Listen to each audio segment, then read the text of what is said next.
Les patriarches donjon de Montléon, livre 3, chapitre 5. Le grand échanson et le grand panetier.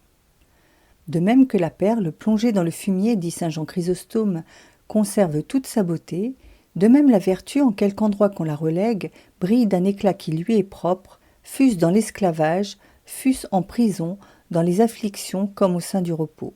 Homélie 63.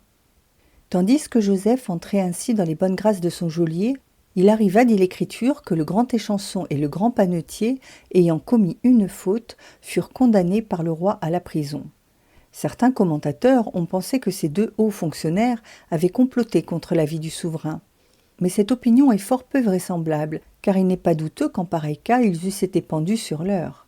Il est probable, au contraire, qu'il n'y eut de leur part qu'une faute légère, et saint Ambroise remarque à ce sujet combien est peu enviable la situation des favoris auprès des princes de la terre, car, à tout instant, pour une négligence, pour un petit déplaisir causé à leur maître, ils risquent d'être précipités du fait des honneurs et durement châtiés.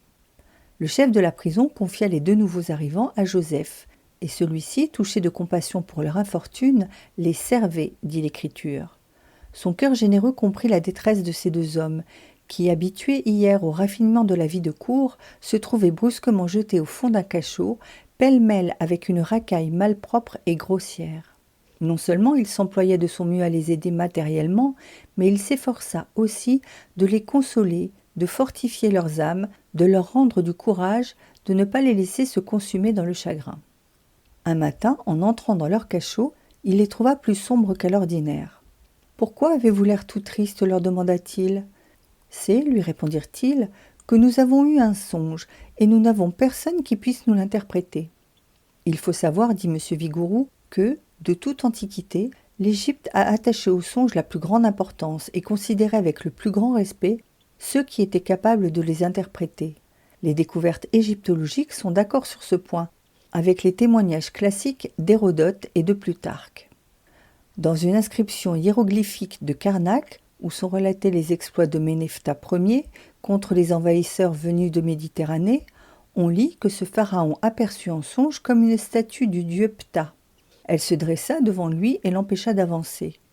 De même, dans la stèle du songe, découverte parmi les ruines de Napata, l'ancienne capitale du royaume éthiopien, le pharaon Nuat Mayamoun voit en songe la nuit deux serpents, l'un à sa gauche, l'autre à sa droite. Il s'éveille et ne les trouve pas. « Qu'on m'explique cela sur-le-champ, fait-il. » On lui répondit « Tu possèdes le Midi, Soumé le pays du Nord. Que les diadèmes des deux régions brillent sur ta tête afin que tu aies tout le pays. » Les deux courtisans étaient donc bien en peine de savoir ce que signifiait leur rêve. Dans la situation où ils étaient, ils avaient tout lieu de craindre que ce ne fût l'annonce du sort tragique qui les attendait. Joseph, toujours soucieux de pratiquer la charité, met aussitôt à leur service le don qu'il avait reçu dans ce domaine. « N'est-ce pas à Dieu, leur dit-il, qu'appartient l'interprétation des songes ?»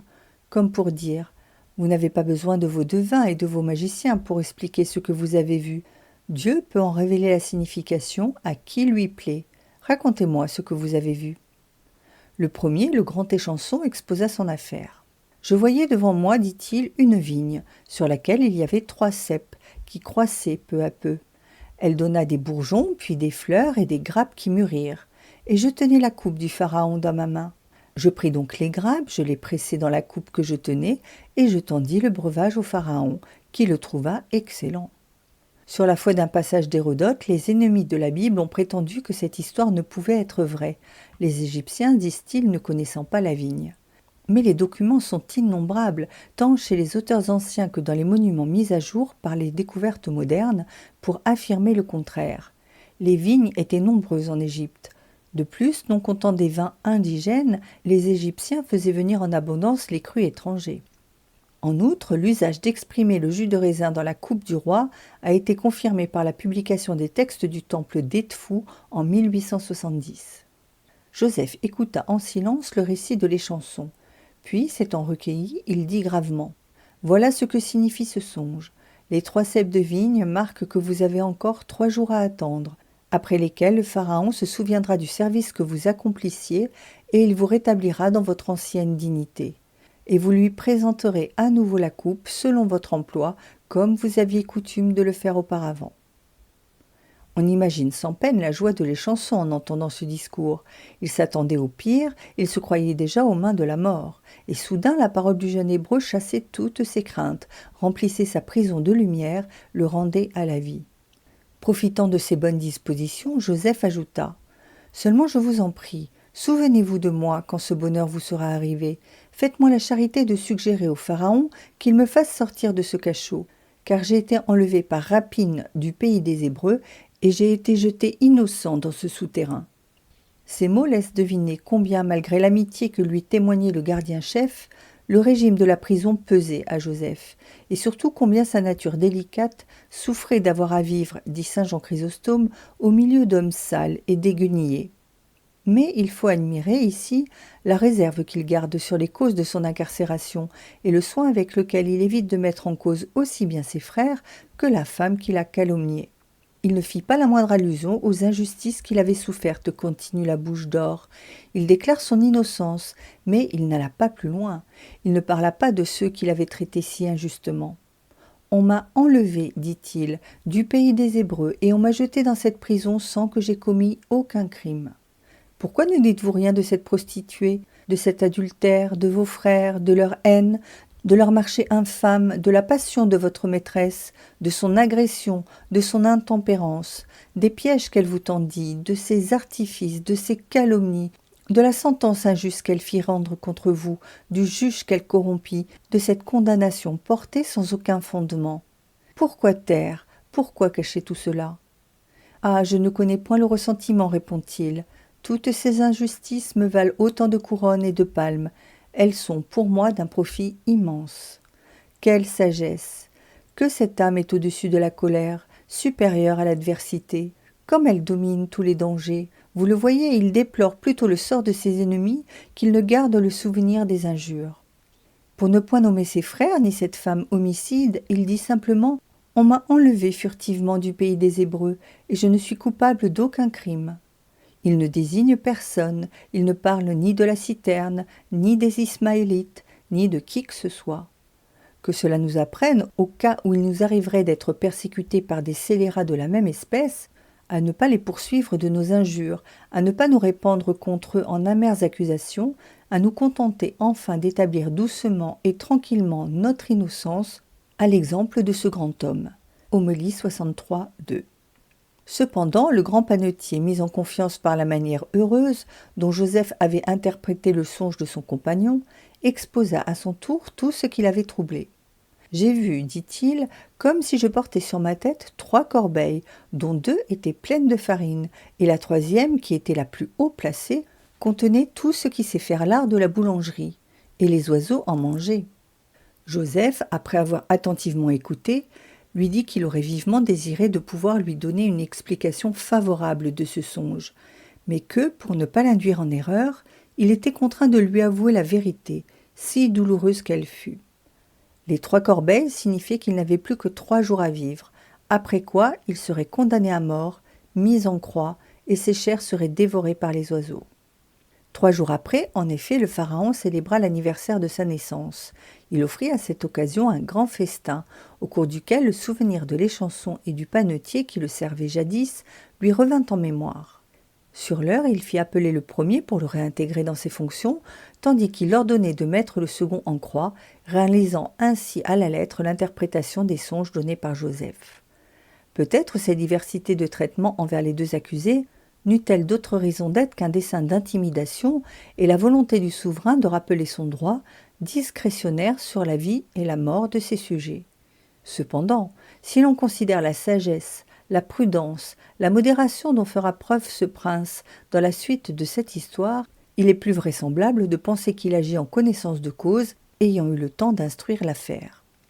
Saint Ambroise, à propos du panetier, fait allusion à un certain Caligonius, qui vivait de son temps. Ce personnage était eunuque et chambellan très écouté de l'empereur Valentinien. Ayant embrassé l'arianisme, il profitait de sa toute-puissante influence pour commettre 1000 injustices vis-à-vis des catholiques et il avait menacé le saint lui-même de le mettre à mort. Soudain, les choses changèrent de face. Caligonius fut accusé à son tour devant l'empereur et envoyé au supplice. Le même docteur évoque aussi le souvenir d'Aman et celui de Doeg l'Iduméen, qui se servirent de leur crédit auprès de leurs rois respectifs pour assouvir le premier sa rancune contre les Juifs, le second sa haine contre les prêtres, et qui furent ensuite tous deux punis de mort. Sans aucun doute, veut-il insinuer par là que le châtiment du panetier ne fut, dans les balances de la justice divine, que la punition de ses crimes antérieurs. Commentaire moral et mystique. Joseph, jeté en prison sur les imputations calomnieuses de la femme de Putiphar, mais qui demeure libre au milieu des autres détenus et reçoit autorité sur eux, est la figure du Christ condamné au dernier supplice sur les accusations de la synagogue, mais qui, descendu dans le royaume des ombres, demeure libre au milieu des morts. Psaume 87, 4. En vertu de sa divinité, et se voit investir là d'une puissance souveraine au ciel, sur la terre et dans les enfers. Matthieu 28, 8. Les deux courtisans, condamnés à la même peine que Joseph, annoncent les deux larrons mis en croix avec le Christ et qui représentent eux-mêmes toute l'humanité. L'un est sauvé, l'autre est envoyé à la mort éternelle. C'est l'alternative à laquelle nul être ici-bas ne peut échapper. Les hommes avaient été créés pour vivre, eux aussi, à la cour, comme ces deux officiers à la cour du roi des rois, où ils avaient chacun quelque office à remplir. Mais ils ont failli à leur devoir.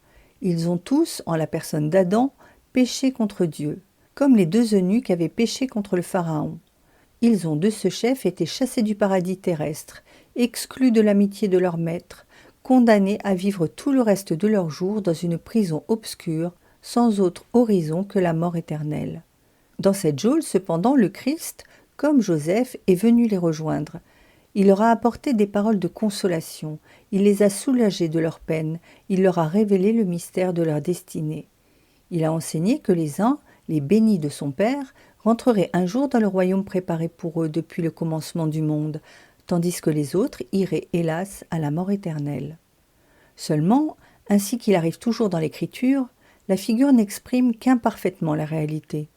Au fond de leur cachot, les deux courtisans n'avaient plus qu'à attendre passivement la sentence de Pharaon, sans y pouvoir rien changer. Les hommes, au contraire, enchaînés ici-bas sous le joug du péché, tiennent leur sort entre leurs mains. Chacun d'eux peut choisir la part de l'échanson ou celle du panetier, selon qu'il s'appliquera à considérer la vigne dans la nuit de la foi et à en presser les bourgeons, ou au contraire qu'il marchera courbé sous la triple charge de farine. Que signifient ces allégories ? La vigne, on n'en saurait douter, représente le Christ. Il l'a dit lui-même, « Ego sum vitis vera », c'est moi qui suis la vraie vigne. Bienheureux ceux qui, comme les chansons, savent discerner sur cette vigne, dans la vision claire-obscure de la foi, trois bourgeons qui sont le corps, l'âme et la divinité de Jésus-Christ. Ces trois bourgeons ont produit des grappes merveilleuses. C'est d'eux que sont sortis tous les faits et gestes accomplis par le Sauveur durant sa vie terrestre. Le vin qui en coule est la doctrine de l'Évangile, et c'est le meilleur qui se puisse boire. Il n'en est pas de plus savoureux, car rien n'est aussi doux au palais de l'homme spirituel que les paroles du Sauveur, comme le chantait le psalmiste. Quam dulcia faucibus meis eloquia tua. Psaume 118, 103. Il n'en est pas de plus généreux, car c'est lui qui fait germer les vierges, Zacharie 9, 7, et qui a grisé les martyrs.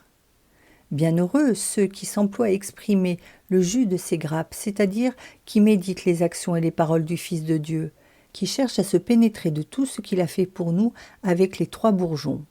Son corps a enduré tant de travaux, tant de peines, tant de souffrances, depuis le jour où il est né jusqu'à celui où il est mort sur la croix. Son âme nous a tant aimés, elle a tant prié, tant supplié pour les hommes en général, pour chacun de nous en particulier. Sa divinité a accompli tant de miracles. Elle a guéri les malades, délivré les possédés, ressuscité les morts. Elle a mis à notre disposition tout ce qui est nécessaire pour atteindre la vie éternelle. De ces considérations brassées par l'Esprit coule comme du raisin foulé dans le pressoir le vin du divin amour, la certitude réconfortante et stimulante que Dieu nous aime. Mais ce vin, il faut le recueillir, comme les chansons, dans le calice que nous tend notre roi.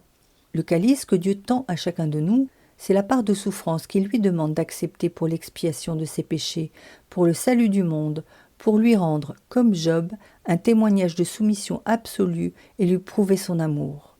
C'est dans ce calice que nous devons recevoir le vin qui a coulé de la vigne véritable, quand elle fut mise sous le pressoir de la passion. C'est dans la souffrance, dans l'épreuve acceptée, que nous comprendrons ce que Christ a fait pour nous et avec quelle force il nous aime. Les 3 jours que nous avons à attendre avant d'être rétablis dans notre dignité originelle représentent les 3 actes par lesquels le pénitent obtient la rémission de ses péchés et retrouve l'état de grâce: la confession, la contrition, la satisfaction.